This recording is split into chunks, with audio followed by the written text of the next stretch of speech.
Nous sommes à Collonges-la-Madeleine, en Saône-et-Loire, au Centre permanent pour l'initiative pour l'environnement, une association qui a conçu entièrement un outil pédagogique sur l'eau potable. Il s'agit d'un CD-ROM qui vous raconte les aventures d'Aquaclara. Rencontre avec les concepteurs.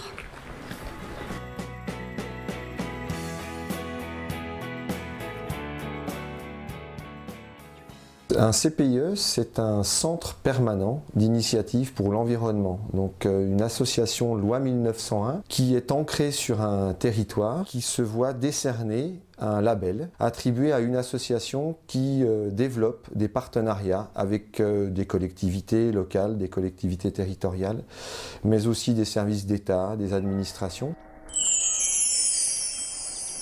Bonjour, je suis Aquaclara. Je viens de l'époque romaine et je suis à la recherche de mon ami Epuratus qui est arrivé dans votre monde il y a quelques mois. Le CD-ROM Aquaclara raconte l'histoire du personnage qui est derrière moi, donc la petite rate gallo-romaine, qui doit aider les habitants d'un village, en l'occurrence le village de Ruisselin, à se fournir et à s'alimenter en eau potable liée à une extension de la population. Tu vas m'aider dans cette mission.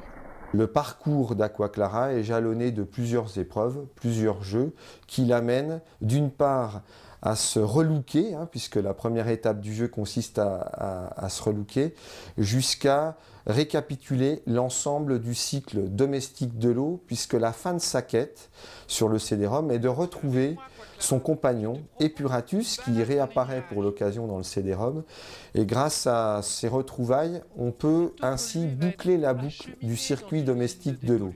Avant d'en arriver là, elle va passer sur l'estimation des besoins en eau potable du village liés à cette évolution de la population, et à chaque fois le joueur, l'enfant, accompagne Aquaclara et lui fait réussir l'ensemble de ses épreuves et de jeux avant de passer à l'étape suivante. Accroche-toi bien, ça va dépoter! Il y a une étape de travail sur la création de l'univers, de l'environnement, dans quel lieu on va se trouver. Je pense qu'on compte environ, de mémoire, une vingtaine de personnages dans le jeu, donc il a fallu vraiment trouver des voies. J'ai sollicité des gens du CPIE en essayant de les écouter pour voir si ça correspondait vraiment aux personnages que j'imaginais par rapport à l'illustration qui avait été faite. Et ce que je voulais vraiment, c'est de faire passer un message environnemental, de préservation de l'eau, mais que ça reste ludique et que ça crée des émotions, parce que pour moi passer un message sans émotion c'est stérile, et je voulais vraiment que les enfants rentrent dans le jeu, s'identifient aux personnages. Je te propose tout d'abord d'aller vers la rivière pour vérifier si la construction d'un barrage serait possible. Comme le Conseil régional de Bourgogne était partie prenante à la fois financièrement mais aussi techniquement, ils ont apporté des conseils sur la réalisation du CD, on a distribué ce support à tous les collèges et toutes les écoles primaires de la région Bourgogne. Au total, 1800 envois environ. Attention, tu n'as que peu de temps. Ces gros déchets risquent de détériorer mon usine. Les enfants de CE2, CM1, CM2 ont testé le CD-ROM. Et puis, ont donné leurs avis, les points négatifs, les points positifs, ce qu'ils estimaient qui était trop compliqué ou ce qu'il faudrait changer. Je pense que c'est rare qu'on leur demande ce qui leur plaît, ce qui ne leur plaît pas. Donc là, c'était important pour eux et ça leur a vraiment plu. Les enfants, en fait, retiennent beaucoup plus de choses que lorsqu'on les fait en classe sur des livres. Où, là, ils sont vraiment acteurs de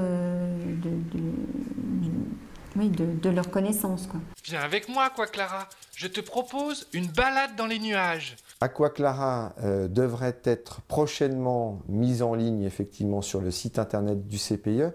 On peut même dire dès aujourd'hui qu'il y aura une suite à cet outil. C'est pas un scoop, mais puisqu'on envisage de créer un autre outil qui mettrait en scène la progéniture d'Aquaclara et d'Epuratus, cette fois en abordant la question du cycle naturel de l'eau et non plus du cycle domestique. Je ne peux pas vous révéler encore l'identité, le nom des 3 petits rats, mais on a déjà notre idée sur la question. Mais ça, c'est une autre histoire.